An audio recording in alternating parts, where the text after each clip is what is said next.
pushing cattle down the laneway. A big 700 kilo animal turned around and it raced back at me. A couple of my colleagues, John Sawyer and Darren Murchison, they were with me at the time. I was turning the other way when it actually happened. I was walking the other way, giving him room. I don't really know 100%, but we sort of assume that I think I've gone to chain the gate up in the laneway. He's gone to stop this beast that's coming.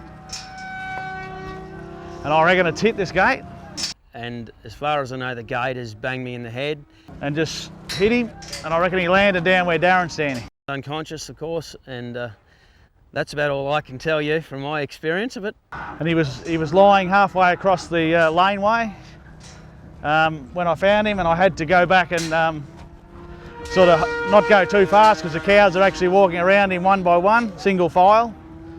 So I had to let them get past him without him squashing him. He was lying in the middle of the laneway, bleeding very badly from the face and head.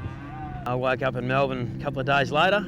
I cracked my skull from my left eye right over the top of my head. Both my cheekbones were smashed in, my nose, and one of my eye sockets was pushed right in. So I've got plates under all my cheeks, side of my face.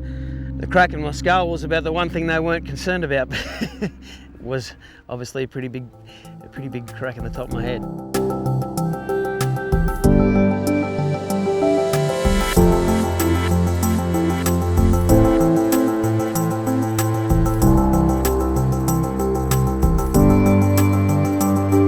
In terms of Russell's accident, it just goes to show that it doesn't matter how much experience you've got in the industry, handling livestock or dealing in rural merchandise, there still can be things that come from left field. You can still have freak accidents.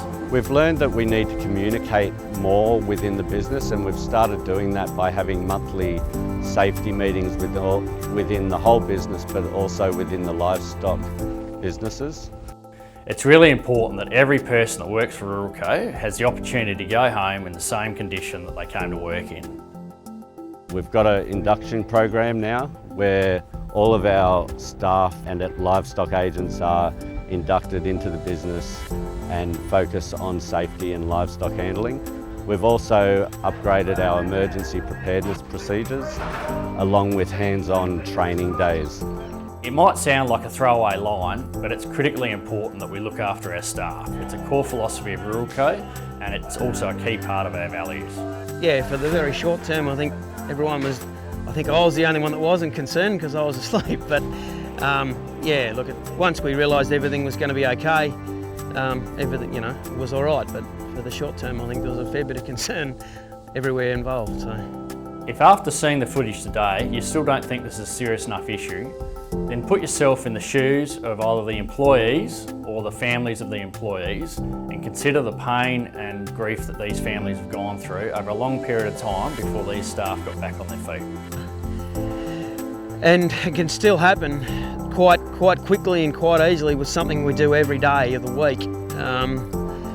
So I suppose my message is everyone just has to be careful what they do and just be mindful at all times of don't drop your guard ever, I suppose is the key.